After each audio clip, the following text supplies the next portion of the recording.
नारायणं नमस्कृत्य नरं चैव नरोत्तमं देवीं सरस्वतीं व्यासं ततो जयमुदीरयेत्। मूकं करोति वाचालं पङ्गुं लङ्घयते गिरिं यत्कृपातमहं वन्दे परमानन्दमाधवं। यत्कृपातमहं वन्दे परमानन्दमाधवम्।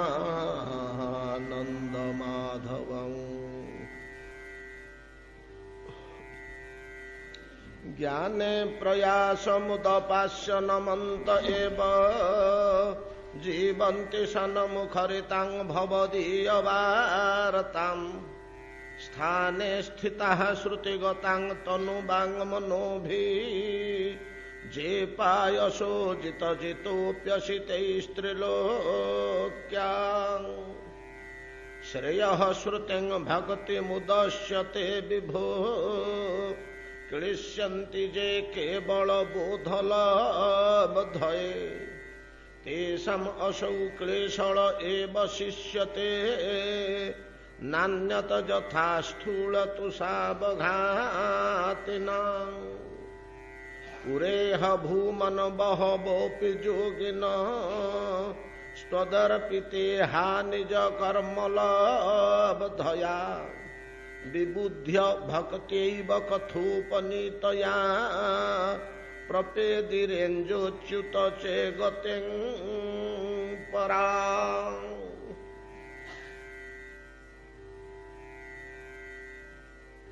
च्युत गोस्वामी कहउछन्ति, मुनिगण श्रवण करंतु।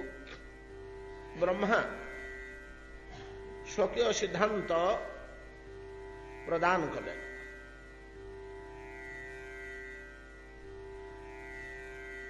ब्रह्मा जगतर विश्वर आदि पुरुष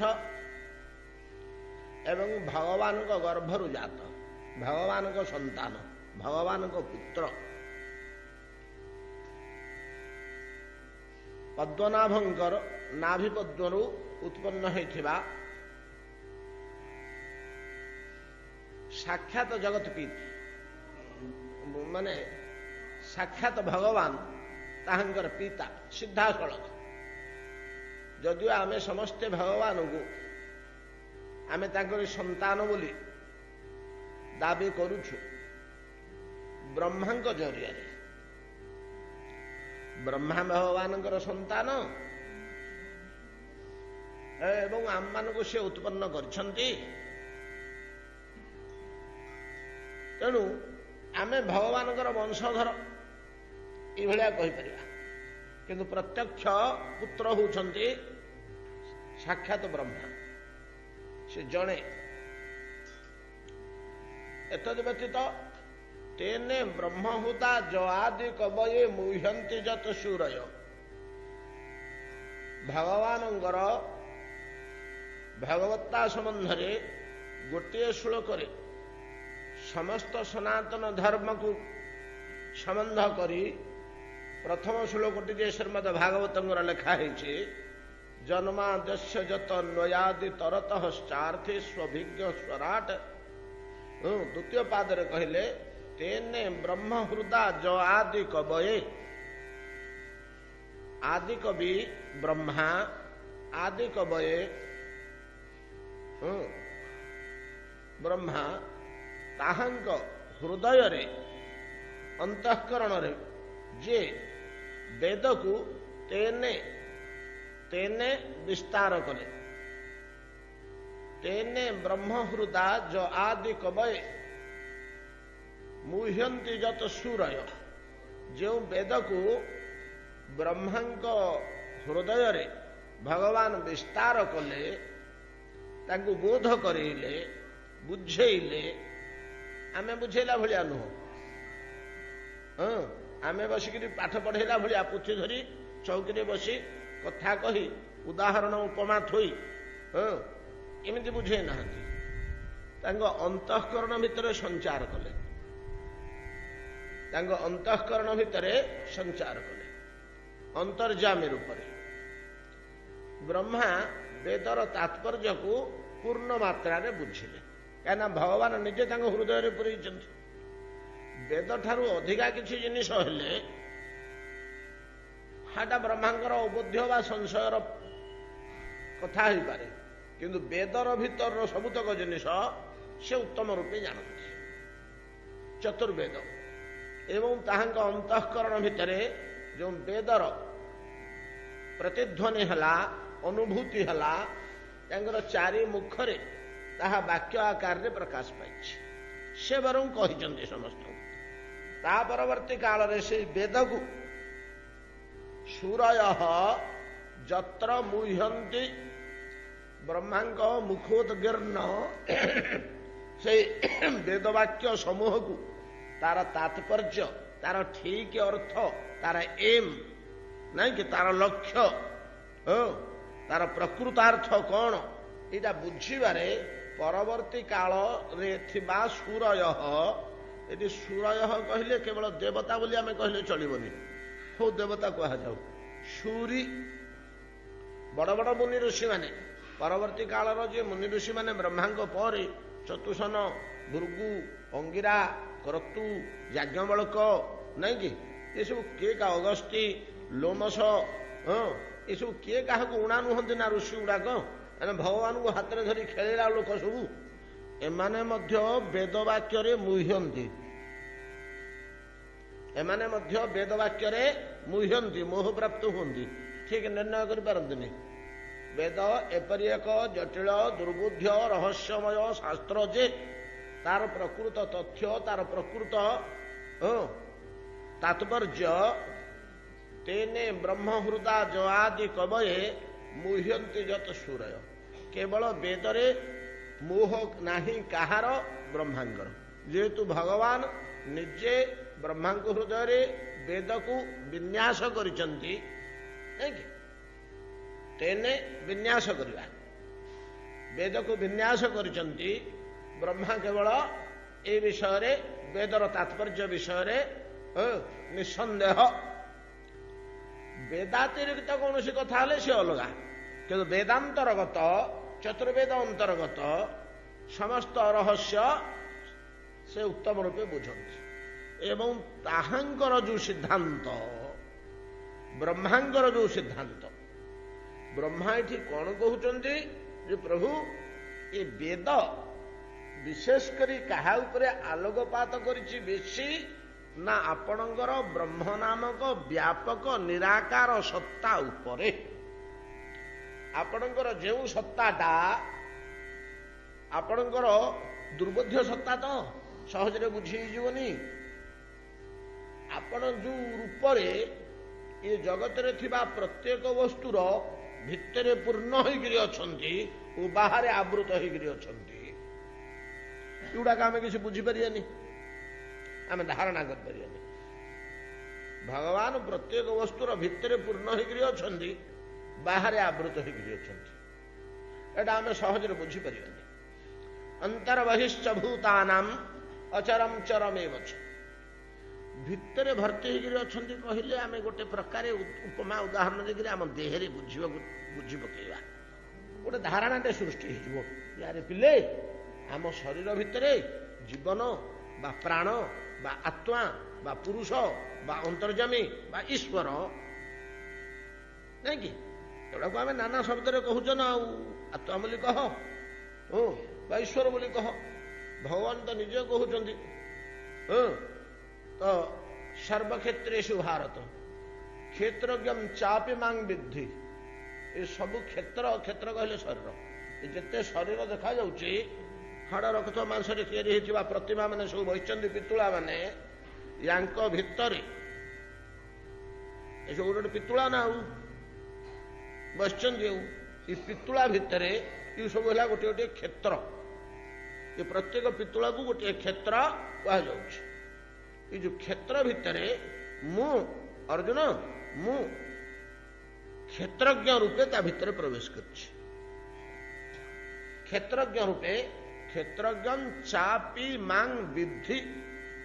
ଏଇଟା ଭଲ ରୂପେ ତମେ ଜାଣ ଯେ, ବୁଝ, ମନେ ରଖ, ମାଙ୍ଗ ମତେ ଭଲ ରୂପେ ତମେ ଜାଣ, हेले प्रभु मु आपण को कोठी देखियो पाइबी ना मु सब जीव मानक भितर भर्ती होगी अच्छी सी जीव मानक भितरटा तू देखुनु मत देख पकेबू जीव मानकर भितरटा को जमी माँ यशोदा पाटिकी मेला करी कृष्णकर चाहिए भितर को देख पकेले नहीं कि व्यादे हिते विदारिते शिशु मुखे दी पाटी के विदीर्ण करी रागरे जोर गिर एकदम मेला कर दी कटकटिया करी चाहले भितर को एकदम नाही बंद कृष्णकर दुशिला मांग आखिकी ध्यान करके रही कौन कर माँ तो जबरदस्ती गोटी माटा बलवती आगे पिला कृष्ण टे कौन करेंगे विदीर्ण करी जो चाहिए देखिले से भाया जदि आम चाहिमा जीव भितर को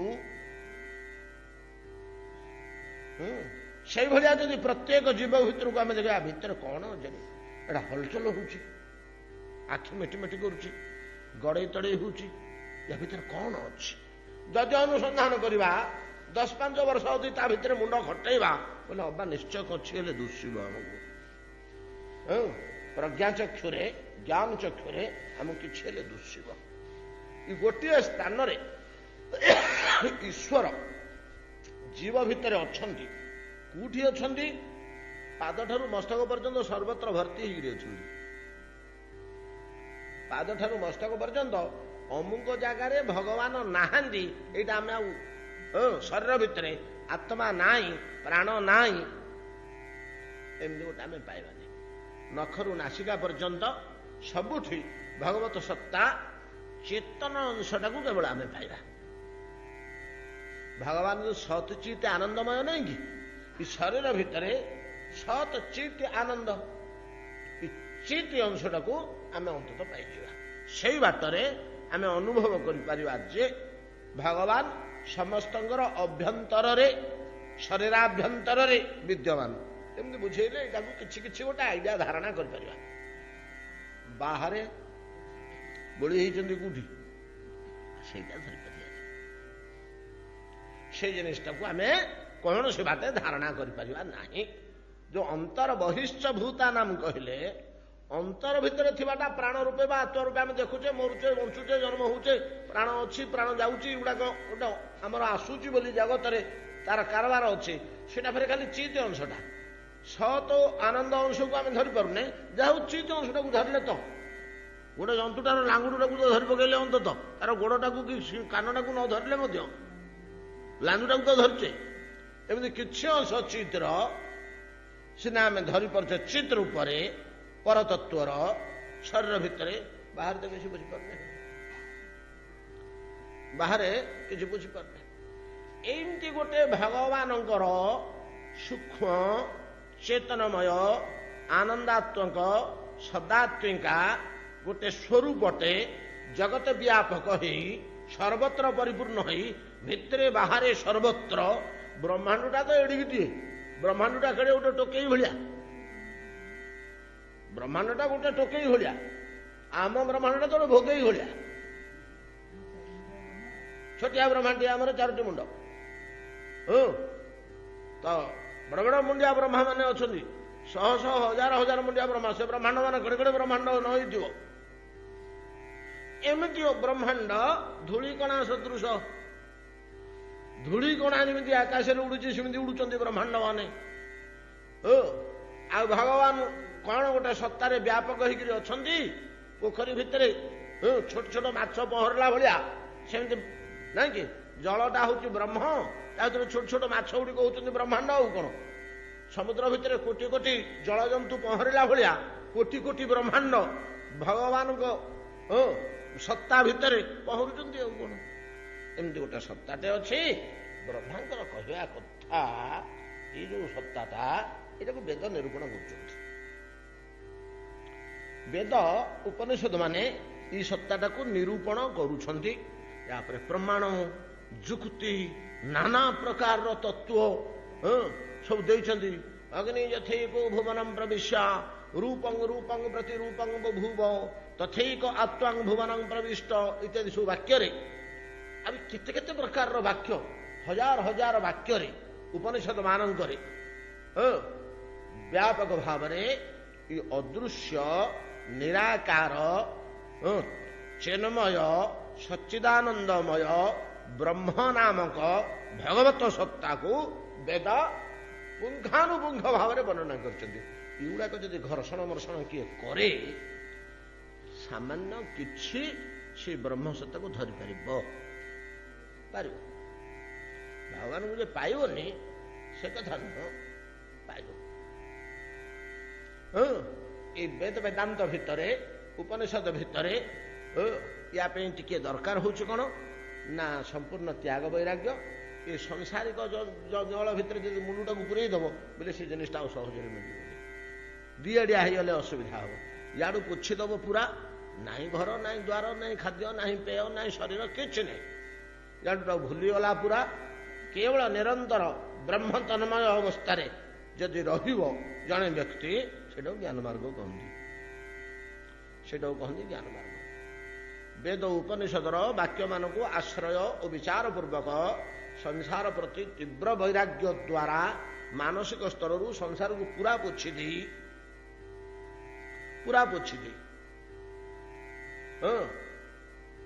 ଯେ କେବଳ ବ୍ରହ୍ମଚିନ୍ତନରେ କାଳଯାପନ କରନ୍ତି। ଏମିତି କିଛି କାଳ ବା କିଛି ଜନ୍ମ କଟେଇଲା ପରେ ସେଇ ସତ୍ତା ସମ୍ବନ୍ଧରେ ତାଙ୍କର ଜ୍ଞାନ ଜାତ ହୁଏ, କିଞ୍ଚିତ ଜ୍ଞାନ ଜାତ ହୁଏ। ଏଟା ତ ବ୍ରହ୍ମଟା, ତାକୁ ତ କେହି ପୁରାଟା ଜାଣି ପକେଇବନି। ପୁରାଟା ଜାଣି ପକେଇଲେ ତାକୁ ଅନନ୍ତକୁ ସବୁଟା କଟିଯିବ ଯେ, ତାର ଅନ୍ତ ହେଇଗଲା। ଜଣେ ଜାଣି ପକେଇଲା, ତାର ଅନ୍ତକୁ ପଳେଇଲା, ତାର ତ ଅନ୍ତ ନାହିଁ, ତେଣୁ ପୁରା ଜାଣିପାରିବନି। ଯାହା ହଉ କିଛିଟା ଜାଣିବ, କିଛିଟା ଜାଣିଲେ ସେ କୃତାର୍ଥ ହେଇଯିବ। କିଛିଟା ଜାଣି ପକେଇଲେ ମଧ୍ୟ କୃତାର୍ଥ ହେଇଯିବ। କିନ୍ତୁ ବ୍ରହ୍ମାଙ୍କର କହିବା କଥା ପ୍ରକୃତ ତାଙ୍କର ଉଦ୍ଦେଶ୍ୟଟା ଆମେ ଆଲୋଚନା କରୁଛେ ଆଜି। ସେ ନାନା ଯୁକ୍ତି ତର୍କ ଥୋଇଲେ ସେ ବେଦ ଉପନିଷଦ ମାନଙ୍କରେ ଯୋଉଥିରେ ଭଗବାନଙ୍କର ନିରାକାର ବ୍ରହ୍ମ ସତ୍ତାକୁ ବିସ୍ତୃତ ବ୍ୟାଖ୍ୟା ବର୍ଣ୍ଣନା ଯୁକ୍ତି ତର୍କ ମାଧ୍ୟମରେ ଦୃଷ୍ଟାନ୍ତ ଦେଇକରି ଥୁଆ ହେଇଛି। ସେଇ ବେଦ ବେଦାନ୍ତରେ ମଝି ମଝିରେ ଭଗବାନଙ୍କର ସାକାର ରୂପର ଗୋଟେ ଗୋଟେ ସୂଚନା ମିଳିଯାଉଛି। କ୍ଷୀଣ ସାକାର ରୂପର ନିରାକାର ରୂପ ସହିତ ସାକାର ରୂପର କେମିତି ସାକାର ରୂପର ସୂଚନା ମିଳୁଛି? ଏକୋହଂ ବହୁଶାଂ ପ୍ରଜାୟେ, ତାହେଲେ ତାଙ୍କର ଇଚ୍ଛା ଅଛି, ତାଙ୍କର ଇଚ୍ଛା ଅଛି। ଏକୋହଂ ବହୁଶାଂ ପ୍ରଜାୟେ, ମାୟାକୁ ଉତ୍ପନ୍ନ କରିଦେଇକରି ପୁଣି କହିଲେ ସ ଏକ୍ଷତ, ମାୟାକୁ ଚାହିଁଲେ, ମାୟାକୁ ଚାହିଁଲେ। ଚାହିଁଲେ ବୋଇଲେ ଆଖି ଥିବ ପୁରା, ନହେଲେ ଚାହିଁଲେ କେମିତି? ବିନା ଆଖିରେ ଜଣେ ଚାହିଁପାରିବ କି? ସ ଏକ୍ଷତ ବୋଲି ଯେତେବେଳେ ଶାସ୍ତ୍ରରେ କୁହାଗଲା, ଯଦି ଚକ୍ଷୁ ନାହିଁ ତାହେଲେ ଦେଖିଲେ କେମିତି? ନିଶ୍ଚିତ ଭାବରେ ଚକ୍ଷୁ ଅଛି। ଆଚ୍ଛା, ଯଦି ଚକ୍ଷୁ ଅଛି ବୋଲି କହିବା, ଭଗବାନ ମାୟାକୁ ଦେଖିଲେ, ଦେଖି ସାରିଲା ପରେ ମାୟା ଶକ୍ତିଶାଳିନୀ ହେଲା ତାଙ୍କର ଦୃଷ୍ଟିପାତ ଫଳରେ। ଶକ୍ତିଶାଳିନୀ ହେଇ ବୁଦ୍ଧିକି ପ୍ରସବ କଲା, ବୁଦ୍ଧିରୁ ମନ ଜାତ ହେଲା, ପଞ୍ଚ ତନ୍ମାତ୍ର ଜାତ ହେଲେ, ପଞ୍ଚ ମହାଭୂତ ଜାତ ହେଲେ, ବିଶ୍ୱ ବ୍ରହ୍ମାଣ୍ଡ ଉତ୍ପନ୍ନ ହେଲା, ଜୀବ ସୃଷ୍ଟି ହେଲା। ଜୀବ ସୃଷ୍ଟି ହେଲା ପରେ ଆଖି ଫିଟିଲା। ଆଖି ତ ଏତେ ପଛରେ ଫିଟିଲା, ସେ ସେଇଠୁ ଦେଖିଲେ କେମିତି? କଣ ବୁଝୁଛନ୍ତି କଥା ଡୋକି? ଟିକେ ଫଲୋ କରୁଥାନ୍ତୁ। ସ ଏକ୍ଷତ, ଭଗବାନ ଇଚ୍ଛା କଲେ ମୁଁ ଏକରୁ ବହୁରେ ପରିଣତ ହେବି। ୟା ଇଚ୍ଛା କରି କରନ୍ତେ ତାଙ୍କ ଦେହରୁ ମାୟାଟା ଅଲଗା ହେଇଗଲା। କଣ ଗୋଟେ ଏଇଟା ମୋ ଦେହରୁ ଅଲଗା ହେଲା ବୋଲି ତାକୁ ଚାହିଁଲେ ମାୟାଟା ଶକ୍ତିଶାଳିନୀ ହେଲା, କାର୍ଯ୍ୟକ୍ଷମ ହେଲା ତାଙ୍କ ଦୃଷ୍ଟିପାତ ଫଳରେ, ଏନର୍ଜାଇଜ୍ଡ ହେଇଗଲା। ତ ସେଠୁ ବୁଦ୍ଧିକି ଜାତ କଲା, ସେଠୁ ମନକୁ ଜାତ କଲା, ସେଠୁ ପଞ୍ଚତନ୍ମାତ୍ର ଜାତ ହେଲା, ସେଠୁ ପଞ୍ଚ ମହାଭୂତ ହେଲା, ସେଠୁ ବିଶ୍ୱ ବ୍ରହ୍ମାଣ୍ଡ ଉତ୍ପନ୍ନ ହେଲା। ଥରେ ସୂକ୍ଷ୍ମ ପଞ୍ଚ ମହାଭୂତ ସ୍ଥୂଳ ପଞ୍ଚ ମହାଭୂତ ହେଲା ପଞ୍ଚୀକରଣରେ। ସ୍ଥୂଳ ପଞ୍ଚ ମହାଭୂତରୁ ବିଶ୍ୱ ବ୍ରହ୍ମାଣ୍ଡ ଉତ୍ପନ୍ନ ହେଲା। ବିଶ୍ୱ ବ୍ରହ୍ମାଣ୍ଡ ଉତ୍ପନ୍ନ ହବାର କେତେ କାଳ ପରେ ଜୀବଜନ୍ତୁ ସୃଷ୍ଟି ହେଲେ। ଜୀବଜନ୍ତୁ ସୃଷ୍ଟି ହେଲା ପରେ ଆଖି ଫିଟିଲା ନା ଆଉ? ସବୁ ଜୀବଜନ୍ତୁ ରହିଲେ ଆଖି ଫିଟିଛି କି? ଯୋଉଟା ପ୍ରଥମେ ହେଇଥିଲେ ତାଙ୍କର ଆଖି କାହିଁ?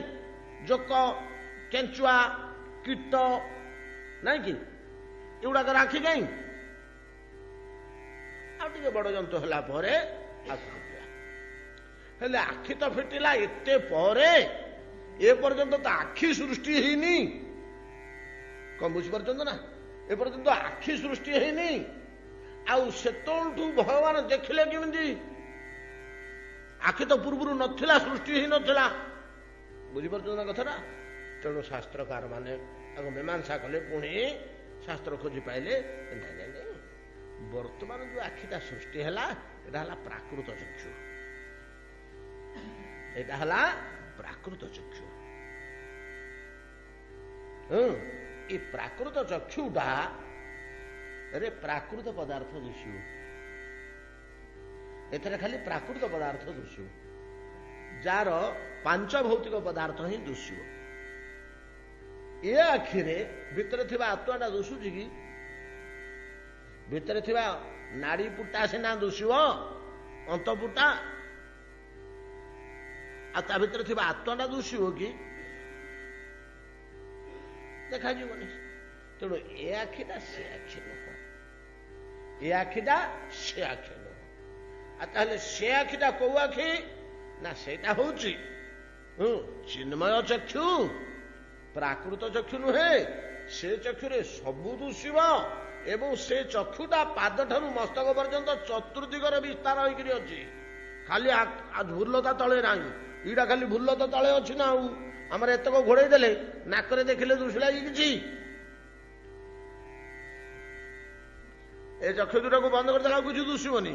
କିନ୍ତୁ ସେ ଯୋଉ ଚକ୍ଷୁରେ ଭଗବାନ ଏକ୍ଷତ ବୋଲି କହିଲେ, ସେ ଏକ୍ଷତ ସେଟା ପାଦଠାରୁ ମସ୍ତକ ପର୍ଯ୍ୟନ୍ତ, ସେ ଚକ୍ଷୁଟା ଦୃଷ୍ଟି ଶକ୍ତିଟା ସର୍ବାଙ୍ଗରେ ଅଛି, ସର୍ବାଙ୍ଗରେ ଅଛି।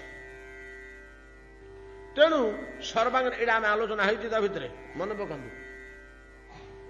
ତେଣୁ ଏଇ ଜିନିଷ ସହଜରେ ପାଇବେନି କୋଉଠୁ? ସର୍ବାଙ୍ଗରେ ସର୍ବ ଇନ୍ଦ୍ରିୟ କାର୍ଯ୍ୟ ପୂର୍ଣ୍ଣାଙ୍ଗ କରିବା, ହାତରେ ଦେଖିବା, ନାକରେ ଶୁଣିବା, ନାଇଁ କି ପିଠିରେ ଆଦାନ ପ୍ରଦାନ କରିବା, ଏଟା ସମ୍ଭବ କି ଆଉ କୋଉଠି? କେବଳ ଭଗବତ ସ୍ୱରୂପରେ ଏଟା ସମ୍ଭବ। ତାଙ୍କର ସର୍ବାଙ୍ଗରେ ସର୍ବେନ୍ଦ୍ରିୟ କର୍ମ ସମ୍ପାଦିତ ହେଇପାରିବ। ଅତଏବ ସେ ଚକ୍ଷୁ ଅଲଗା, ଏ ଚକ୍ଷୁ ଅଲଗା। ଠିକ ଅଛି, ଚକ୍ଷୁ ଅଲଗା। ହେଲେ ଚକ୍ଷୁ ଅଛି ତ? ଚକ୍ଷୁ ଯେତେବେଳେ ଅଛି, ନାସିକା ନାହିଁ ବୋଲି ଆମେ ଆଉ କହିପାରିବ କି? ଥାଇପାରେ, ଆମେ ସନ୍ଧାନ ପାଇନେ। କର୍ଣ୍ଣ ଥାଇପାରେ, ଆମେ ବୋଇଲା ବେଳକୁ ପରବର୍ତ୍ତୀ ବାକ୍ୟ କହିଲେ ନା ହଁ ହଁ ଅଛି। କେମିତି ଅଛି? ନ ପାଣି ପାଦ ଯବନ ଗ୍ରହୀତା ପଶ୍ୟନ୍ତ୍ୟ ଚକ୍ଷୁ ଶୃଣତ୍ୟ କର୍ଣ୍ଣ। ସେ ତ ଦେହ ହାତର ସବୁଠି ଶୁଣିପାରିବ। ଆଉ କର୍ଣ୍ଣଟା କଣ ଦରକାର? ଗୋଡରେ ଶୁଣିପାରିବ, ପେଟରେ ଶୁଣିପାରିବ, ମୁଣ୍ଡରେ ଶୁଣିପାରିବ, ଚୁଟିରେ ଶୁଣିପାରିବ, ଆଣ୍ଠୁରେ ଶୁଣିପାରିବ, ପାଦରେ ଶୁଣିପାରିବ, ନାହିରେ ଶୁଣିପାରିବ। ତାର ଯୋଉଠି ଶବ୍ଦଟା ବସିବ ସେ ବୁଝିବ। କଣ ବୁଝିପାରିଲେ? ଇଏ କି ଗୋଟେ ବିଚିତ୍ର ଭଗବତ ସ୍ୱରୂପ କହିଲେ? କି ଗୋଟେ ବିଚିତ୍ର ଭଗବତ ସ୍ୱରୂପ। ଅପାଣି ପାଦ ହେଲେ କଣ ଅସୁବିଧା ହେଲା? ଯିଏ ସବୁ ଅଙ୍ଗରେ ଦେଇପାରିବ, ଚାଲିପାରିବ, ଆଉ ତାର ପାଦ ନଥିଲେ କଣ ଅସୁବିଧା ହେଲା? ମୁଣ୍ଡରେ ଚାଲିଲା, କାନ୍ଧରେ ଚାଲିଲା, ପିଠିରେ ଚାଲିଲା। ଚାଲିବା କାର୍ଯ୍ୟଟା ପରା ସବୁ ଅଙ୍ଗରେ ସମ୍ଭବ। ଏଗୁଡାକ ଆମେ ଧାରଣା କରିବା କଠିନ। ଏଗୁଡାକ ଆମେ ଧାରଣା କରିବା କଠିନ। ଏଗୁଡା ଶାସ୍ତ୍ରର ଅତି ଗୂଢ ଜିନିଷ, ମୁନି ଋଷି ମାନଙ୍କର ଗଭୀର ବୋଧନୀୟ ଜିନିଷ। ଆମର ଛୋଟିଆ ମସ୍ତିଷ୍କରେ ଆମେ ଧରିପାରିବାନି। ଜିନିଷ ପଡିକି କାନରେ ପଡିଯାଇଥାଉ, କୋଉ କାଳ ହେଲେ କାମରେ ଆସିବ। ଆଜ୍ଞା ହଁ, ସେଠୁ ପ୍ରମାଣ ହେଲା। ସେଇଠୁ ହେଲେ ଯେତେବେଳେ ଏଗୁଡାକ ଅଛି, ତାହେଲେ ମୂର୍ତ୍ତି ଅଛି। ଆଉ ମୂର୍ତ୍ତି ଅଛି, ହେଲେ ସେଇ ରୂପଟା ଆମେ କେମିତି ଦେଖିବା? ସେଇ ରୂପଟା କେମିତି ଦେଖିବା? କଣ ବୁଝିପାରିଲେ ନା? ସେଇ ରୂପଟାର କଥା ପଡିଛି। ଯୋଉ ରୂପଟାକୁ ଜ୍ଞାନୀ ମାନେ ତ୍ୟାଗ ବୈରାଗ୍ୟ କରି ବେଦର ବାକ୍ୟକୁ ଆଲୋଚନା କରି କରି କିଞ୍ଚିତ ଧାରଣା କଲେ ତାକୁ ବ୍ରହ୍ମ ବୋଲି ସେଟା ପାଉଛନ୍ତି। କିନ୍ତୁ ଏଇ ରୂପଟା କେମିତି ମିଳିବ? ଏ ରୂପଟା ଜ୍ଞାନ ବଳରେ ମିଳିବ ନାହିଁ ବୋଲି ଭଗବାନ କହୁଛନ୍ତି, ବ୍ରହ୍ମା କହୁଛନ୍ତି। ଏ ରୂପଟା ଏ ରୂପଟା ସମୟ ସମୟ ଠିକ ମଣିଷ ଶିଶୁ ଭଳିଆ ମଣିଷ ହିଁ ପ୍ରକୃତିକି ଭଳି ଆସେ। ଭଗବାନଙ୍କର ଏଡ଼ିକି କୃପା ଯେ ଆମ ଉପରେ, ଆମେ ଗୁଡ଼ା ଅଧମ ନା, ଆଉ ତାଙ୍କର ତ କୃପା ବର୍ଷୁଛି, ଆମେ ତ ଆଡ଼େଇ ଆଡ଼େଇ ଯାଉଛୁ। ଆମକୁ ମନ୍ଦ ଜିନିଷ ଗୁଡ଼ାକ ଭଲ ଲାଗୁଛି, ଆମକୁ ସଞ୍ଚୟ, ରୋଜଗାର, ଭୋଗ ଏଗୁଡ଼ାକ ଭଲ ଲାଗୁଛି। ଏଗୁଡ଼ାକ ତ ଭଗବତ ବିରୋଧୀ ଜିନିଷ ଗୁଡ଼ାକ। ଅତଏବ ଏ ଜୀବ ଜଗତକୁ କୃପା କରି ଭଗବାନ ସମୟ ସମୟ ଏ ମର୍ତ୍ତ୍ୟକୁ ଅବତୀର୍ଣ୍ଣ ହୋଇ ଆସନ୍ତି। ଯେତେବେଳେ ଅବତୀର୍ଣ୍ଣ ହୋଇ ଆସନ୍ତି ଏ ମର୍ତ୍ତ୍ୟରେ ତାଙ୍କର ଯୋଉ ରୂପଟି ଦେଖାଯାଏ, ଭଗବାନ କେବଳ ଅନୁଗ୍ରହ କରିକି ଆସନ୍ତି ନା, ଅନୁଗ୍ରହାୟ ଭୂତାନାଂ ମାନୁଷୀ ତନୁମାଶ୍ରିତମ ଭଜନ୍ତି ତାଦୃଶୀ କ୍ରୀଡ଼ା। ମଣିଷ ଭଳିଆ କ୍ରୀଡ଼ା କରନ୍ତି, ଆଉ ମଣିଷ ଭଳିଆ କାର୍ଯ୍ୟକଳାପ କରନ୍ତି, ହସନ୍ତି, କାନ୍ଦନ୍ତି, ଖାଆନ୍ତି, ଶୁଅନ୍ତି, ଦୁଃଖ କରନ୍ତି, ସୁଖ କରନ୍ତି, ନାଇଁ କି? ଏଗୁଡ଼ାକ ଠିକ ମଣିଷ ଭଳିଆ। ଆଉ ଭଜନ୍ତି ତାଦୃଶୀ କ୍ରୀଡ଼ା। ହଏ ପ୍ରଭୁ, ଆପଣ କାହିଁକି ଏମିତି ଗୁଡ଼େ କରୁଛନ୍ତି? ନା ତମ ପାଖକୁ ଆସିଛି, ତମ ଭଳିଆ କରୁଛି, ଆଉ କଣ? ହେଲେ ଶୁଣ, ମୁଁ ଆସିକିରି ତମ ଭଳିଆ ତମ ପାଖକୁ ତମ ଭଳିଆ କାର୍ଯ୍ୟ କରୁଛି ବୋଲି ମତେ ତମ ଭଳିଆ ମଣିଷ ବୋଲି ବିଚାର ଦେବନି ଟି? ଅପରାଧ ହେଇଯିବ, ମୋର ଅବଜ୍ଞା ହେଇଯିବ। ଅବଜାନନ୍ତି ମାଂ ମୂଢା ମାନୁଷୀ ତନୁମାଶ୍ରିତମ ପରମ ଭାବମ। ମୁଁ ତମ ଭଳିଆ କିଛି ତମ ପାଖକୁ ଲୀଳା କରୁଥିଲେ ମଧ୍ୟ ମୋର ସ୍ୱରୂପଟା ତମର ସ୍ୱରୂପ ଭଳିଆ ନୁହେଁ। ତୁମେ ଯେମିତି ପିତୃ ଔରସରେ ମାତୃ ଗର୍ଭରେ ଗଢ଼ିକିରି ଜନ୍ମ ହେଇଛ, ଛୋଟରୁ ବଡ଼ ହେଇଛ, ଅନ୍ନପୁଷ୍ଟ ଦେହ, ଅନ୍ନ ନ ପାଇଲେ ତମ ଦେହ ନଷ୍ଟ ହେଇଯିବ। ମୋ ଦେହଟା ସେଇଭଳିଆ ନୁହେଁ। ମୁଁ ଦେଖିବାକୁ ତୁମ ଭଳିଆ ଆକୃତିଟିଏ ନେଇଛି, କିନ୍ତୁ ମୋର ରୂପ ହଉଛି ଅଲଗା ରୂପ, ସେ ଚିନ୍ମୟ ରୂପ, ଆନନ୍ଦମୟ ରୂପ। ସେଇ ରୂପଟା ଉପରେ ବର୍ତ୍ତମାନ ବ୍ରହ୍ମା କହୁଛନ୍ତି ଯେ ଏଇଟା ଭକ୍ତି ବିନା ଦେଖି ହେବ ନାହିଁ। ନାଇଁ ଜ୍ଞାନରେ ଦୁଶ୍ଚି, ହଁ ଦୁଶ୍ଚି ଯେ ନିରାକାର ରୂପଟା ସିନା ଦୁଶୁଛି, ଏଇଟା ଦୁଶିବନି। ଆଜ୍ଞା ଜଣେ ଜଣେ ଜ୍ଞାନୀ ଦେଖିଛି ବୋଲି କହୁଛନ୍ତି, ଦେଖିଥାଇ ପାରନ୍ତି, ତାଙ୍କ ଜ୍ଞାନରେ ଯଦି ଭକ୍ତିର ପରିମାଣ ମିଶି ଯାଇଥିବ ବେଶୀକିରି ବୋଲି ଦୁଶିବ। ଭକ୍ତି ବଳରେ ଦୁଶିଲା। ଜ୍ଞାନ ଅଛି, ଭକ୍ତି ମଧ୍ୟ ଅଛି, ତେଣୁ ଭକ୍ତି ବଳ। କିନ୍ତୁ ମୋଟେ ଭକ୍ତି ନଥାଇ କେବଳ ଜ୍ଞାନରେ, କେବଳ ବୋଧ ଲବ୍ଧରେ, ନାଇଁ କି? କେବଳ ବୋଲି କହିଛନ୍ତି, କେବଳ ଜ୍ଞାନ ବଳରେ ଏ ରୂପଟା ଦୁଶିବ ନାହିଁ। ୟାର ପ୍ରମାଣ ଦେଖ, ମୁଁ କହୁଛି ବୋଲି କହୁଛନ୍ତି ବ୍ରହ୍ମା। କଣ? ପୁରେହ ଭୂମନ ବହବୋପି ଯୋଗିନ ସ୍ତଦର୍ପିତ୍ୟର୍ହା ନିଜ କର୍ମଲବଧୟା ବିବୁଦ୍ଧ୍ୟ ଭଗତୈବ କଥୋପନୀତୟା ପ୍ରପେଦିରେଞ୍ଜଚ୍ୟୁତେ ଗତିଂ ପରାଂ। ତ ପୁରେହ, ପୂର୍ବ କାଳରେ ବହୁତ ବହୁତ ଉଚ୍ଚ କୋଟିର ଜ୍ଞାନୀ ଜ୍ଞାନ ମାର୍ଗରେ ଅଧ୍ୟବସାୟ କରି କରି କରି କରି ନିରାକାର ବ୍ରହ୍ମ ଦର୍ଶନ ପୂର୍ବକ ସୁସ୍ଥିର ଅବସ୍ଥାରେ ଯେତେବେଳେ ଥିଲେ, ସେତିକି ବେଳେ ଶାସ୍ତ୍ରରୁ ଯୋଉ ସୂଚନା ପାଇଲେ, ଆରେ ଆମେ ଅନୁଭବ କରୁଥିବା ନିରାକାର ବ୍ରହ୍ମ ସ୍ୱରୂପ ବ୍ୟତୀତ ତାର ଅପର ପାର୍ଶ୍ୱରେ ଭଗବାନଙ୍କର ଆଉ ଗୋଟେ ସାକାର ମୂର୍ତ୍ତି ଥିବାର ସୂଚନା ମିଳୁଛି। ଏ ମୂର୍ତ୍ତିଟା କଣ? ଏ ତ ନିରାକାର ବ୍ରହ୍ମ ସତ୍ତାଟାକୁ ଆମେ ପାଇଲେ, କିଛି କିଛି ଅନୁଭବ କଲେ, ଏଇଟା ଏଇଭଳିଆ ଜିନିଷ ବୋଲି ଆମର ଗୋଟେ ଧାରଣା ସୃଷ୍ଟି ହେଲା। ବ୍ରହ୍ମଟାକୁ ତ କେହି ପୁରା ପାଇପାରିବନି, ସେଟା ଅନନ୍ତ ଅସୀମ, ସେଟା ତାର ଅନ୍ତ ହବନି କି ଶେଷ ହବନି, ପୁରାଟା କେମିତି ପାଇଯିବା? ତେଣୁ ଯାହା କିଛି ଖଣ୍ଡିତ ଭାବରେ ପାଇଲେ, ହଉ ଠିକ ଅଛି। ତ ବ୍ରହ୍ମ ସତ୍ତାର କିୟଦଂଶ ତ ଆମେ ପାଇଲେ, ଜାଣିଲେ ତା ବିଷୟରେ। ଏଇ ଯୋଉ ଶାସ୍ତ୍ରରେ ଗୋଟେ ସୂଚନା ମିଳୁଛି ଯେ ସିଏ ଏଇ ପ୍ରକାର ଗୋଟେ ତାଙ୍କର ସ୍ୱରୂପ ଅଛି ବୋଲି, ସାକାର ସ୍ୱରୂପଟେ ଅଛି ବୋଲି, ଯୋଉ ସ୍ୱରୂପଟାର ନାନା ପ୍ରକାରର ବର୍ଣ୍ଣନା କରାହେଇଛି। ନୀଳ ମେଘ ତୁଲ୍ୟ ବର୍ଣ୍ଣ, ନାଇଁ କି? ମଧୁର ମନୋହର ମୂର୍ତ୍ତି, ସୁନ୍ଦର ମୃଦୁ ହାସ୍ୟ ସହ ଲଳିତ ବଦନମଣ୍ଡଳ, ନାଇଁ କି? ଏଇସବୁ ବର୍ଣ୍ଣନା ହେଇଛି ଶାସ୍ତ୍ର ମାନଙ୍କରେ। ଏବଂ ଯୋଉ ରୂପଟା କେବଳ ଆନନ୍ଦରେ ନିର୍ମିତ ବୋଲି କୁହା ହଉଛି, ସେ ସ୍ୱରୂପ କାହିଁ? ସେ ସ୍ୱରୂପ କାହିଁ ତ ଆମେ ଏତେ ଖୋଜାଖୋଜି କଲେ, କାହିଁ ତ ପାଇଲେନି? ଯୋଉମାନେ ସେଟାକୁ ଖୋଜିବାକୁ ବାହାରିଛନ୍ତି, ତାଙ୍କରି ବିଷୟରେ ବ୍ରହ୍ମା କହୁଛନ୍ତି ପୁରେ ହ ଭୂମନ୍ ଆପଣଙ୍କର ରୂପ ସେ ପାଇନାହାନ୍ତି। ନ ପାଇବା ଫଳରେ ସେମାନେ ସେ ବ୍ରହ୍ମ ସାକାର ରୂପର ଉପାସନାକୁ ସେତିକିରେ ରଖିଦେଇ ସ୍ଥଗିତ ରଖିଦେଇ ଆପଣଙ୍କର ସାକାର ସ୍ୱରୂପ କିପରି ପ୍ରାପ୍ତ ହେବେ ଦର୍ଶନ କରିବେ ତା ପାଇଁ ବୋଲି ଅଧ୍ୟବସାୟ ଚେଷ୍ଟା ଯତ୍ନ ଆରମ୍ଭ କରି ସାଧନା ଆରମ୍ଭ କରି ପରିଶେଷରେ ପାଇଛନ୍ତି। ପରିଶେଷରେ ଯେତେବେଳେ ପାଇଲେ ସେ ରୂପଟାକୁ ସେତିକି ବେଳେ ସେଇ ରୂପର ନିରାକାର ବ୍ରହ୍ମଟାର ତ ରୂପ ନାହିଁ, କୌଣସି ଗୁଣ ନାହିଁ, ସେଟା ପୁରା ନେତିରେ ପ୍ରମାଣିତ ହବ ନ କିଛି ନାହିଁ ସେଠି। କିନ୍ତୁ ଯୋଉ ସାକାର ରୂପଟାର ଏଟାର ଆକୃତି ଅଛି, ଏଟାର ବର୍ଣ୍ଣ ଅଛି, ଏଟାର ଅଳଙ୍କାର ଅଛି, ଏଟାର ବସ୍ତ୍ର ଅଛି, ଏଟାର ଗୁଣ ଅଛି, ଏଟାର ସ୍ୱଭାବ ଅଛି, ନାଇଁ କି ଅନେକ ଗୁଣ ଅଛି। କେତେବେଳେ ସେ କରୁଣାମୟ, କେତେବେଳେ ସେ ସ୍ନେହଶୀଳ, କେତେବେଳେ ସେ ଉଦାର, କେତେବେଳେ ସେ ଶରଣବତ୍ସଳ, ଏମିତି ଗୁଣ ଗୁଡାକ ତାର ସବୁ ରହିଛି। ଅନନ୍ତ ଗୁଣ ରହିଛି, ମନୋହର ରୂପ ରହିଛି, ଅନନ୍ତ ସାକାର ରୂପରେ ଅନନ୍ତ ଗୁଣ ରହିଛି। ଏ ଗୁଣ ମାଧୁରୀ, ରୂପ ମାଧୁରୀ, ଲୀଳା ମାଧୁରୀ ଏଗୁଡାକ ସବୁ କୋଉଠି ଶୁଣିବାକୁ ମିଳିବ? ସେଇ ଜାଗାରେ ଯାଇ ବସି କଥୋପନିତୟା। ଆଉ କଣ କଥୋପନିତୟା? ଭଗବାନଙ୍କ କଥା ଯୋଉଠି ଶୁଣିବାକୁ ମିଳିବ ସେଠିକି ସେମାନେ ପଳଉଛନ୍ତି। ଯୋଉଠି ଭଗବାନଙ୍କ ରୂପର ବର୍ଣ୍ଣନା ହଉଛି, ଯୋଉଠି ଗୁଣର ବର୍ଣ୍ଣନା ହଉଛି, ଯୋଉଠି ମହିମାର ବର୍ଣ୍ଣନା ହଉଛି। ଶ୍ରୀମଦ୍ ଭାଗବତ କଥା ବିଚାର କରାଯାଉ। ଯେତେବେଳେ ଶ୍ରୀମଦ୍ ଭାଗବତ ପାଇଁକି ଆମର ଗୋକର୍ଣ୍ଣ ଉପାଖ୍ୟାନରେ ଆସୁଛି, ଯେତେବେଳେ ଗୋକର୍ଣ୍ଣ ଖୋଜି ଖୋଜି ଖୋଜି ଖୋଜି ଆଉ କିଛି ପାଇଲେନି, କେମିତି ଭାଇକୁ ଉଦ୍ଧାର କରିବେ? କଣ ଦେଖିଛି ତାର ନାଁଟା? ଧୁନ୍ଧୁକାରୀ। ଧୁନ୍ଧୁକାରୀର ପ୍ରେତକୁ ପ୍ରେତ ଜନ୍ମରୁ ତାକୁ କେମିତି ଉଦ୍ଧାର କରିବେ? ଯୋଉ ମୁନି ଋଷି ପାଖକୁ ଗଲେ କେହି କିଛି କହିପାରିଲେନି। ଯାହା ହଉ କିଏ ଜଣେ ଅଗସ୍ତ୍ୟ କି ଲୋମଶ କିଏ ଜଣେ କହିଲେ, ବୋଇଲେ ଗୋକର୍ଣ୍ଣ ତମେ ପଳେଇ ଯା ହରିଦ୍ୱାର,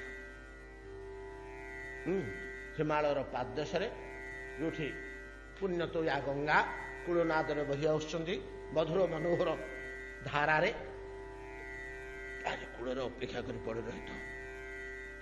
ସମୟ ସମୟେ ସେଠି ଗୋଟେ ଆଲୋଚନା ହଉଛି, ଗୋଟେ ଡିସ୍କସନ ହଉଛି। ସେ ଡିସ୍କସନଟା ଏଠିକି ଆସୁନି, ସମାଜକୁ ଆସୁନି, ସେ ସେଠି ରହିଯାଉଛି। ଗଙ୍ଗାକୂଳ ପବିତ୍ର ଭୂମି ଏବଂ ସେହି ସ୍ଥାନରେ ଦକ୍ଷ ଯଜ୍ଞ କରିଥିବାରୁ ସେ ଜାଗା ପରମ ପବିତ୍ରୀକୃତ ହୋଇଛି। ଯଜ୍ଞ ସ୍ଥାନଟା ପବିତ୍ରକୃତ ନାହିଁ, ଦକ୍ଷଙ୍କ ଯଜ୍ଞ। ଯଜ୍ଞ ତ ଯଜ୍ଞ ସାମାନ୍ୟ ଯଜ୍ଞ ନୁହଁ, ଆମର ସିଂହଦ୍ୱାର ଯଜ୍ଞ ନୁହଁ, ଦକ୍ଷ ଯଜ୍ଞ। ସେ ସ୍ଥାନ ପବିତ୍ର ହେଇଛି। ଇଆଡେ ଗଙ୍ଗା ତାକୁ ଆଉ ପବିତ୍ର କରିଦେଇଛନ୍ତି। ଭଗବାନଙ୍କ ଚରଣ ଦେଖ ତାକୁ ଆଉ ପବିତ୍ର କରିଦେଇଛି।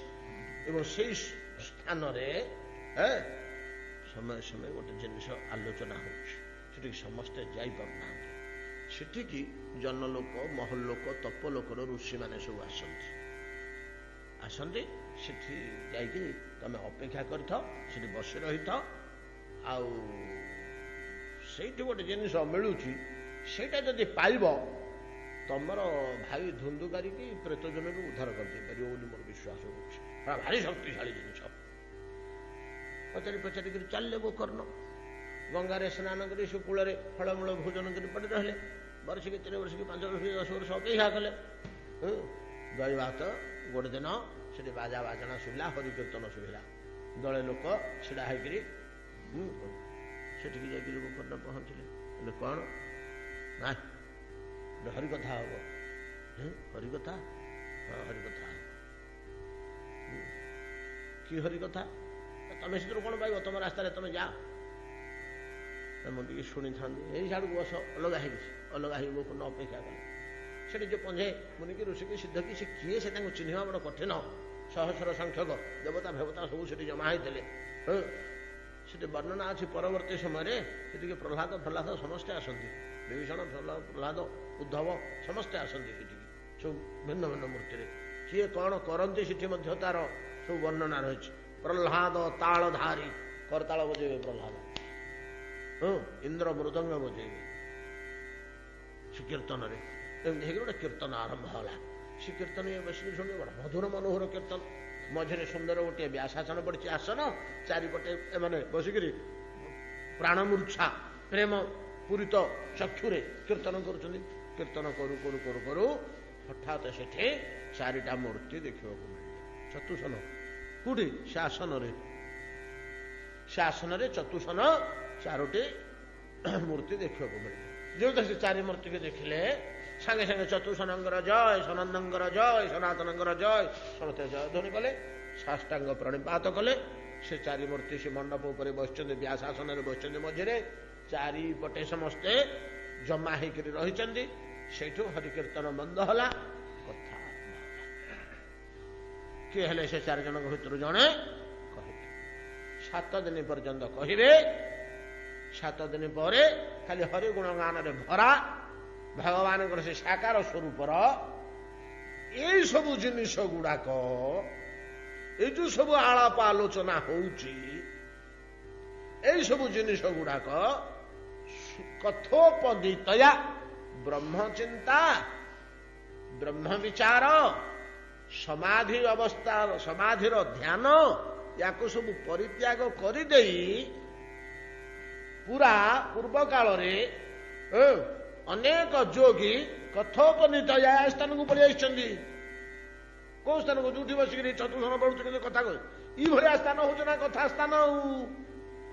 ଯୋଉଠି ଭଗବାନଙ୍କର ସାକାର ରୂପର ଚର୍ଚ୍ଚା ହଉଛି, ଆଉ ଭଗବାନଙ୍କର ଗୁଣ, ଭଗବାନ ବିଶେଷ କରି 4ଟା ଜିନିଷ ତ, 4ଟା ଆଗରେ ମାଧୁରୀ ଲାଗିଛି। ଆଉ ଆମେ ସବୁ ଆଲୋଚନା କରିଛେ, ଗୁଣ 5ଟା ମାଧୁରୀ, ଆଉ ରୂପ ମାଧୁରୀ, ଗୁଣ ମାଧୁରୀ, ଲୀଳା ମାଧୁରୀ,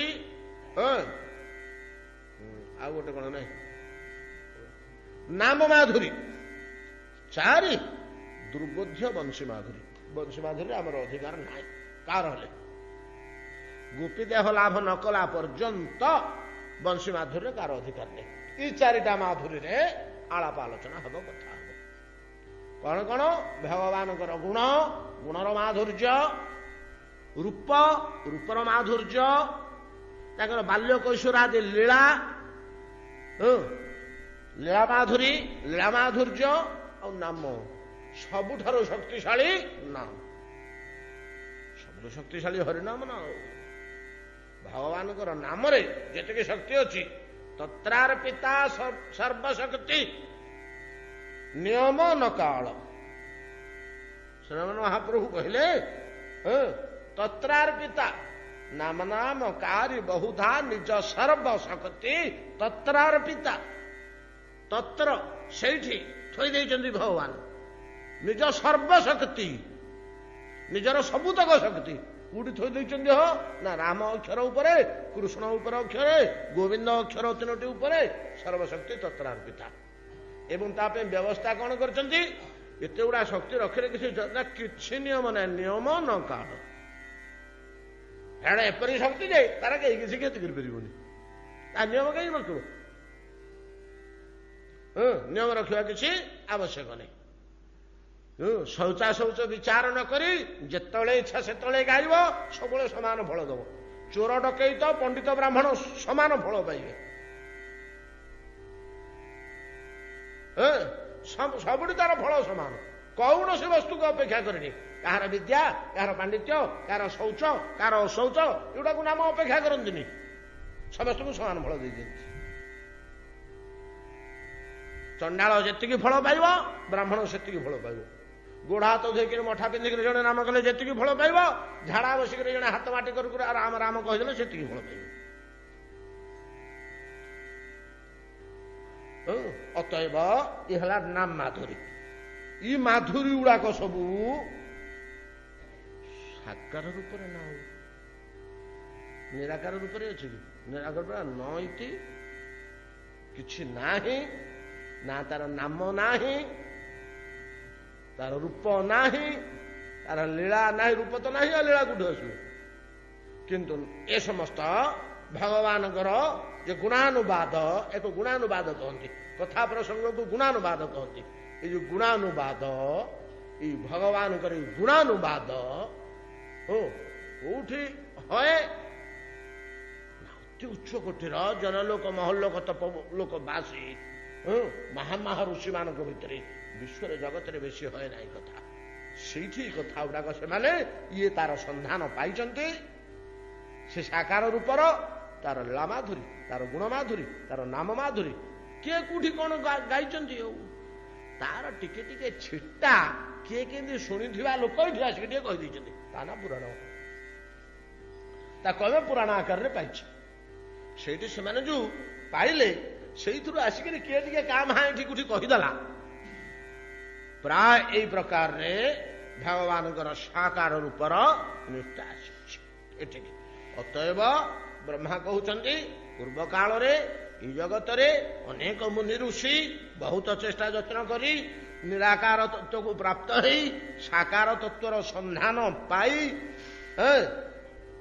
ସନ୍ଧାନ ପାଇ ଦର୍ଶନ ନ ପାଇବାରୁ ବହୁତ ଖୋଜାଖୋଜି କରି ପରିଶେଷରେ ଯେତେବେଳେ କିଞ୍ଚିତ ଅନୁଭବ କରୁଛନ୍ତି କଥୋପନୀତ ଆଉ ଏଇ ମାଧୁରୀ ଶ୍ରବଣର କଥା ମାଧୁରୀରେ ବୁଡ଼ିକିରି ବସିଛନ୍ତି। ଆଉ ଜୀବନ ମୁକ୍ତ ବ୍ରହ୍ମପର କଥା ଶୁଣହି ତଜି ଧ୍ୟାନ। ଆଉ କଥାଠୁ ବଳିକିରି ବଡ ଜିନିଷ ଆଉ କିଛି ନାହିଁ। ଆଉ ତେଣୁ ଯୋଉମାନେ ଏଗୁଡାକ ଜାଣୁଛନ୍ତି ସେ କହୁଛନ୍ତି ପ୍ରଭୁ ଯୋଉଠି ଭଗବାନଙ୍କର ଯଦି ବିମଳ କଥା ହଉଛି ମତେ ସେଠିକି ପଠେଇ ଦିଅ।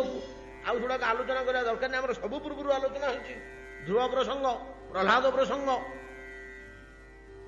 ପ୍ରହ୍ଲାଦ ଗାଳି ଦଉଛନ୍ତି ମୁନି ଋଷି ମାନଙ୍କୁ, ତମେ ବସିକିରି ଏଠି କଥା କହୁନ ଆମକୁ ଦାଣ୍ଡରେ ବସିକିରି, ତମେ ଯାଇକିରି ଅରଣ୍ୟ ଭିତରେ ତମର ସେ ପ୍ରାୟଣ ଦେବ ମୁନୟ ସ୍ୱବିମୁକ୍ତି କାମା, ତମ ମୁକ୍ତି ପାଇଁ ତମେ ଲାଗିଛ। ଆମେ ଗୋଟା ମରୁଛୁ ଏଠି ଠିକ ଆମକୁ ବସିକିରି ଏଠି ଭଗବାନଙ୍କ କଥା କହୁନ। ପ୍ରହ୍ଲାଦ କଥା କହିଛନ୍ତି ଧ୍ରୁବ ପୁରାପୁରି କାଟିଦେଲେ ମୁଁ ବୈକୁଣ୍ଠକୁ ଯିବିନି, ମୋର ସାଲୋକ୍ୟ ସାରୋପ୍ୟ ଦରକାର ନାହିଁ ମୁକ୍ତି। ଆଉ କୋଉଠିକି ଯିବୁ ନା ଯୋଉଠି ଆପଣଙ୍କର ବିମଳ କଥା ପଡିଛି ସେଠିକି ମତେ ପଠେଇ ଦିଅନ୍ତୁ। ତ ସେମାନେ ମହାନ ମୁଖରେ ତାଙ୍କ ମଧୁରୀ ଚରିତ୍ର ପୀୟୁଷ ଶେଷ ସରିତ ପରିତ ସରବନ୍ତୀ ଯେତେ ପିବନ୍ତ୍ୟ ବିତୃଷ ନୃପ ଗାଢ କର୍ଣ୍ଣେଇ ତାନ ନ ସ୍ପୃଶନ୍ତ୍ୟାସନ କ୍ଷୁତୁ ତ୍ରୁଡୁ ଶୋକ ମୋହ। ଏଗୁଡା କିଛି ଛୁଇଁବନି। କଥାର ସେରେ ଯିଏ ମଜିଯିବ, କଥାର ମିଠାଟା ଯିଏ ପାଇଯିବ, ତାନ ନ ସ୍ପୃଶନ୍ତି। ଆମେ ଅନୁଭବ କରୁଛୁ ସେ ଘଣ୍ଟାକୁ ଆମକୁ ଜଣା ପଡୁନି। ଯେତେ ଶୋକ ମୋହ କ୍ଷୁଧା ତୃଷା ଭୟ ଆବେଗ ବ୍ୟାକୁଳତା ଥିଲେ ମଧ୍ୟ ସେ ଘଣ୍ଟା ଦେଢ ଘଣ୍ଟା ଯେ ଆମେ ମଜି ଯାଉଛୁ କଥାରେ ମଜି ଯିବା ଦରକାର। ସେ ଭୁଲି ହେଇଯାଉଛି। ନହେଲେ ଗୋପାଙ୍ଗାର ମାନେ କହିଥାନ୍ତେ ତବା କଥା ଆମର ତମ ତପ୍ତ ଜୀବନ ଜଳି ଯାଉଥିବା ପ୍ରାଣକୁ ଟିକେ ସାନ୍ତ୍ୱନା ଦେବ, ସେ ସମ୍ଭାଳି ଯିବ ଲୋକଟା। ତବା କଥା ଆମର ତଙ୍ଗ ତପ୍ତ ଜୀବନ। ଆଉ ନାହିଁ ଯଦି କିଏ ଗଭୀର ଭାବରେ ଯଦି ତାକୁ ଗ୍ରହଣ କରିଗଲା, ସପତି ଗୃହ କୁଟୁମ୍ବ ସବୁ ପରିତ୍ୟାଗ କରି ଦ୍ୱାରେ ଦ୍ୱାରେ ବୁଲି ଭିକ ମାଗିବୁ। ଏଇ ପର୍ଯ୍ୟନ୍ତ କଥା ନିଏ। ଜ୍ଞାନ ଦବ, ବୈରାଗ୍ୟ ଦବ, ତ୍ୟାଗ ଦବ, ଭଗବତ ବିଗ୍ରହ ଦବ, ପରମାନନ୍ଦ ଦବ, ସବୁଗୁଡାକ। ଅତଏବ ଏତାଦୃଶ ମହନୀୟ କଥୋପନୀତୟା କଥା ସାଗର ଭିତରକୁ ସେମାନେ ଜ୍ଞାନ ସାଗରରୁ ବାହାରି ଆସି କଥା ସାଗର ଭିତରକୁ ମଧୁସୂଦନ ସରସ୍ୱତୀ ପାଦ କହୁଛନ୍ତି। ମଧୁସୂଦନ ସରସ୍ୱତୀ ପାଦ ଗୋଟିଏ କଥା କହୁଛନ୍ତି। କଣ କହୁଛନ୍ତି? ଯେ ଅଦ୍ୱୈତ ବୀତି ପଥିକୈ ରୂପାସ୍ୟା ସ୍ୱରାଜ୍ୟ ସିଂହାସନ ଲବ୍ଧ ଦୀକ୍ଷା ଷଠେନ କେନାପି ବୟଂ ହଠେନ ଦାସେ କୃତା ଗୋପବଧୂ ବିଟେନ। ଜ୍ଞାନ ମାର୍ଗର ମଧୁସୂଦନ ସରସ୍ୱତୀ ଶଙ୍କର ମାର୍ଗୀ ନିରାକାର ଜ୍ଞାନ ତତ୍ତ୍ୱର ଉପାସକ। ସେଇ ବାଟରେ ମୁଁ ଯାଉଥିଲି। ଅଦ୍ୱୈତ ବିଥି କହିଲେ ପଥ, ସେଇ ବିଥିର ମୁଁ ଥିଲି ପଥିକ, ସେଇ ପଥର ପଥିକ ଥିଲି। ଅଦ୍ୱୈତ ନିରାକାର ବ୍ରହ୍ମ ଉପାସନା ଜ୍ଞାନ ମାର୍ଗୀୟ ଉପାସନା ର ଥିଲି ମୁଁ ପଥିକ। ଅଦ୍ୱୈତ ବିଥି ପଥିକୈ ରୂପାସ୍ୟା। ଉଦ୍ଦେଶ୍ୟ କଣ ଥିଲା ମୋର? ଚରମ ସୀମାକୁ ଯିବି, ଜ୍ଞାନ ମାର୍ଗର ଶେଷ ସୀମାକୁ ଯେମିତି ହେଲେ ଯିବି। କଠୋର ଭାବରେ ଅତ୍ୟନ୍ତ ପ୍ରବଳ ଚେଷ୍ଟା ଯତ୍ନ କରି ଅତି କ୍ଷିପ୍ର ଗତିରେ ମୁଁ ପଳଉଥିଲି। ଆଉ ମୋର ଲକ୍ଷ୍ୟ ଥିଲା ଯେ ସ୍ୱରାଜ୍ୟ ସିଂହାସନ ଲବ୍ଧ ଦୀକ୍ଷା। ଏକ ତ ମୁଁ ଭକ୍ତି ଜ୍ଞାନ ମାର୍ଗର ସିଂହାସନରେ ଯାଇ ବସିବି। ନିର୍ବାଣ ଆମେ ଆଲୋଚନା କରୁଛେ ପ୍ରକାରାନ୍ତରେ। ଜ୍ଞାନ ମାର୍ଗର ଚରମ ଅବସ୍ଥାଟା କଣ? ନିର୍ବାଣ, ସାଯୁଜ୍ୟ ବ୍ରହ୍ମ ନିର୍ବାଣ ବା ସାଯୁଜ୍ୟ ମୁକ୍ତି। ବ୍ରହ୍ମରେ ବ୍ରହ୍ମ ହିଁ ମିଶିଯିବା, ବ୍ରହ୍ମରେ ବ୍ରହ୍ମ ହିଁ ମିଶିଯିବା। ତା ମଧ୍ୟ ବେଦ କହୁଛେ ବ୍ରହ୍ମମେତ ବ୍ରହ୍ମୈବ ଭବତି। ଯେ ବ୍ରହ୍ମକୁ ଅତି ମାତ୍ରାରେ ଜାଣି ପକାନ୍ତି ସେ ବ୍ରହ୍ମରେ ପରିଣତ ହେଇଯାନ୍ତି। ଗୋସାଇଁଜୀ ଏଇ ଶବ୍ଦଟାକୁ ମଧ୍ୟ ଅନୁବାଦ କରିଛନ୍ତି ତାଙ୍କ ମାନସରେ। ତୁମ ହିଁ ଯା ନାହିଁ ତୁମ ହିଁ ହୋଇଯାଏ, ଶୋଇ ଯା ନାହିଁ ଦେହୁ ଯେହୁ ଦେହୁ ଜନାଇ, ତୁମ ହିଁ ଯା ନାହିଁ ତୁମ ହିଁ ହୋଇଯାଏ। ତୁମକୁ ଜାଣି ପକେଇଲେ ତୁମରେ ପରିଣତ ହେଇଛେ, ବ୍ରହ୍ମକୁ ଜାଣି ପକେଇଲେ ବ୍ରହ୍ମରେ ପରିଣତ ହେଇଛେ। ବ୍ରହ୍ମରେ ପରିଣତ ହେଇ ବ୍ରହ୍ମରେ ମିଶିଗଲା ଆଉ କଣ। ବରଫ ଫୁଟେ ଭାସୁଥିଲା ପାଣି ଉପରେ, ପାଣି ହେଇଗଲା, ପାଣିରେ ମିଶିଗଲା ଆଉ କଣ। ଯେତେବେଳେ ପାଣି ନ ହେଇକିରି ବରଫ ଥିଲା ସେତେବେଳେ ସିନା ଅଲଗା ଦଉଥିଲା, ହିଟରେ ଭାସୁଛି, ସେଠିକି ପଳେଇଲାଣି, ଆରେ ଛୋଟିଆ ହେଇଗଲାଣି ରେ, ଲକ୍ଷ୍ୟ କରିପାରୁଥିଲେ ଆମେ। ଯେତେବେଳେ ପାଣି ହେଇକିରି ପାଣିରେ ମିଶିଗଲା ଆଉ ଲକ୍ଷ୍ୟ କରିପାରିଲେନି, କୁଆଡେ ଗଲା ସେଇଟା। ଠିକ ତଦ୍ରୂପ ବ୍ରହ୍ମବିତ୍ ବ୍ରହ୍ମୈବ ଭବତି, এইটা ହେଲା ସେ ରାଜ୍ୟର ସିଂହାସନ, ସର୍ବୋଚ୍ଚ ସ୍ଥିତି। ସିଂହାସନ ଶବ୍ଦରେ ସର୍ବୋଚ୍ଚ ସ୍ଥିତି। ଅଦ୍ୱୈତ ବିଧି ପଥେକୈ ରୂପାସ୍ୟା ସ୍ୱରାଜ୍ୟ ସିଂହାସନ ଲବ୍ଧ ଦୀକ୍ଷା, ସେଇଟା ପାଇବାକୁ ମୁଁ ଚାହୁଁଥିଲି, କିନ୍ତୁ ସେଠି ପହଞ୍ଚିବାକୁ ଅଳ୍ପ ବାଟ ଅଛି। ସେଇ ସ୍ଥିତିରେ, ସିଂହାସନରେ ଉଚ୍ଚତମ ସ୍ଥିତିରେ ପହଞ୍ଚିବାକୁ ଅଳ୍ପ ବାଟ ଅଛି। ବାଟରେ ଜଣେ 600 ଦେଖାହେଲା। ଷଠେନ କେନାପି ବୟଂ ହଠେନ, ବାଟରେ ଗୋଟେ 600 ଦେଖାହେଲା। 60 ବଞ୍ଚନାକାରୀ। ଏତେ କଷ୍ଟ, ଏତେ ପରିଶ୍ରମ, ଏତେ ଉଚ୍ଚତମ ସ୍ଥାନକୁ ମୁଁ ଯାଉଥିଲି। ମଧୁସୂଦନ ସରସ୍ୱତୀ ମହାରାଜ, ତମେ ତ ଅଦ୍ୱିତୀୟ ପୁରୁଷ ଭାରତ ବର୍ଷର, ତୁମକୁ ଆମେ ମାନୁଛୁ। ଏଇ ହିସାବରେ ତ ଶଙ୍କରାଚାର୍ଯ୍ୟଙ୍କ ତୁଲ୍ୟ ବ୍ୟକ୍ତି ତୁମେ। କଣ ହେଲା, ତମେ କୋଉ ଠକା ହାବୁଡରେ ପଡିଗଲ? କେମିତି ସେ ବାଟରେ ତମକୁ ମିଶିଲା? ନା ମୁଁ ଯୋଉ ପଥରେ ଯାଉଥିଲି ସେ ପଥରେ ସିଏ ଥିଲା। ତମେ କୋଉ ପଥରେ ଯାଉଥିଲ କି? ନା ଔପନିଷଦିକ ପଥରେ ମୁଁ ଯାଉଥିଲି। ଉପନିଷଦ ପଥରେ, ବେଦ ଉପନିଷଦ ପଥରେ ଯାଉ ଯାଉ ସେଇ ଭିତରୁ ତାର ସୂଚନା ପାଇଲି। ସଏକ୍ଷତ ବା ଏଇଭଳିଆ ଗୋଟେ ବାକ୍ୟ କିଛି ପାଇଲେ। ଆରେ କଣ ଏଇ ଗୋଟେ ବାକ୍ୟ କହୁଛନ୍ତି? এই ବାକ୍ୟରେ କଣ ଆଉ ଗୋଟେ ସ୍ୱରୂପର, ଆମେ ଯୋଉ ସ୍ୱରୂପର ଆସି ପାଖାପାଖି ହେଇଗଲୁଣି, ଯୋଉ ସ୍ୱରୂପକୁ ଆମେ ପାଇଲୁଣି, କିଛି କିଛି ଧାରଣା କଲୁଣି, ଅନୁଭବ କଲୁଣି, ସେ ରୂପଠୁ ତ ଏଇ ରୂପ କଣ ଅଲଗା ଦିଶୁଛି। ଏଇ ବାକ୍ୟଟା କଣ ବେଦ କହିଲେ? ବେଦ ବାକ୍ୟକୁ ତ ଆଡେଇ ହବନି। ବେଦର ତ ସବୁ ବାକ୍ୟର ସମାନ ମୂଲ୍ୟ। ଆମକୁ ଯୋଉଟା ଭଲ ଲାଗିବ ସେଇଟା ଆମେ ଗ୍ରହଣ କରିବା ବେଦର, ଯୋଉଟା ଆମକୁ ଭଲ ନ ଲାଗିବ କି ଆମ ମତକୁ ନ ମିଶିଲା ସେଟାକୁ ଆଡେଇ ଦବା। ଏମିତି ଚଳିବନି। ଏମିତି ଚଳିବ କି? ଚଳିବନି। ଆମର ମତ ବା ଆମର ଉପାସନାକୁ ଯୋଉଟା ବେଦରୁ ଯୋଉ ବାକ୍ୟ ଗୁଡାକ ଫେଭର କଲା, ଫେଭରବୁଲ ହେଲା, ମ୍ୟାଚ କଲା, ସେଗୁଡିକୁ ଆମେ ଗ୍ରହଣ କରିଯିବା। ବାକି ଯୋଉଗୁଡାକ ସୂଚନା ମିଳିଲା କି ଅନ୍ୟ ବାକ୍ୟ ମିଳିଲା, ଏଗୁଡାକ ଆମ ମତକୁ, ଆମ ଚିନ୍ତାଧାରାକୁ, ଆମ ଧାରଣାକୁ ମ୍ୟାଚ କରୁନି, କଣ ଅଡୁଆ ଅଡୁଆ ଲାଗୁଛି, ଛାଡିବ, ଏଗୁଡାକୁ ବୁଝିବନି, ଛାଡ, ଏଗୁଡା ଚାଲ ତ ତମେ। ଏମିତି ଯିବାକୁ ହବନି। ଏମିତି ଯଦି କେହି ଗତି କରେ ତାହେଲେ ତାକୁ କୁହାଯାଏ ଅର୍ଦ୍ଧ କୁକୁଟି ନ୍ୟାୟରେ ତାର ଗତି ନଷ୍ଟ ହେଇଯିବ। ତାକୁ ଅର୍ଦ୍ଧ କୁକୁଟି ନ୍ୟାୟ କୁହାଯାଏ। ପୂର୍ବରୁ ଆମର ଆଲୋଚନା ହେଇଛି। ଅନେକ ନିୟମରେ ବନ୍ଧା ଏଇ ସିଦ୍ଧାନ୍ତ ଗୁଡାକ। ଅର୍ଦ୍ଧ କୁକୁଟି ନ୍ୟାୟ କଣ? ଗୋଟେ କୁକୁଡା ଥିଲା ଜଣଙ୍କ ଘରେ, ତାର ମୁଣ୍ଡ ପାଖଟା ଖାଲି ଧାନ, ଚାଉଳ, ମୁଗ, ବିରି, କୋଳଥ, ମାଣ୍ଡିଆ ଖାଇଯାଉଛି। ପ୍ରତିଦିନ କିଲେ, ଅଧ କିଲେ, 250, 300 ଅଧ କିଲେ ଖାଉଛି। ବୋଝ ବୋଝ ଥୁଆ ହେଇଥିଲା, ସାରିଦେଲାଣି। ଆଜି ୟାର ମୁହଁ ପାଖଟା ତ ବହୁତ କ୍ଷତି କରୁଛି। ଅଧ କିଲେ ଚାଉଳ ଦିନକୁ ଖାଇଦଉଛି, 6 ଟଙ୍କା। କିନ୍ତୁ ପଛ ପାଖଟା ନୀତି ଗୋଟିଏ ଅଣ୍ଡା ଦଉଛି 3 ଟଙ୍କା ମିଳୁଛି। ଗୋଟିଏ ପାଖ ତାର ଗୋଟିଏ ଅଣ୍ଡା ଦଉଛି, ଲାଭ କରଉଛି, ଆଉ ଗୋଟିଏ ପାଖ ତାର କ୍ଷତି କରଉଛି। ତାହେଲେ ଗୋଟେ କାମ କର, ଏଟାକୁ ଠିକ ମଝିରୁ କାଟିଦିଅ। କାଟି ଦେଇକିରି ଯୋଉ ପାଖଟା ଆମର କ୍ଷତି କରୁଛି, ଧାନ ଚାଉଳ ଖାଇଯାଉଛି, ସେ ପାଖଟା ଫୋପାଡ଼ି ଦିଅ। ଅଣ୍ଡା ଦବା ପାଖ ଟିକେ ରଖ। ଏପଟରୁ ଅଣ୍ଡା ମିଳିବ, ଆଉ ଅଣ୍ଡା ପାଇବେ କି? ମୁନି ଋଷି ମାନଙ୍କର କେମିତି ଯୁକ୍ତି ସବୁ ଦୃଢ କେମିତି ଦେଖଉଛନ୍ତି ସେମାନେ। ଏହା ହେଲା ଅର୍ଦ୍ଧ କୁକୁଟି ନ୍ୟାୟ। କୁକୁଟର ଯେଉଁ ଅଂଶ ଲାଭଦାୟକ ତାକୁ ରଖିବ, ଯେଉଁ ଅଂଶ କ୍ଷତିକାରକ ତାକୁ ଫୋପାଡ଼ି ଦବ। ତାହେଲେ ତମର ଶାସ୍ତ୍ର ବିଚାର ବା ମାନେ ସାଧନା ଦିଗରେ ଅଗ୍ରଗତି ସେତିକିରେ ବନ୍ଦ ହେଲା। ଅର୍ଦ୍ଧ କୁକୁଟି ନ୍ୟାୟରେ ଏଟା ଅଗ୍ରାହ୍ୟ ହେଇଗଲା। ଭଗବାନ ଆଉ ଗ୍ରହଣ କରିବେନି।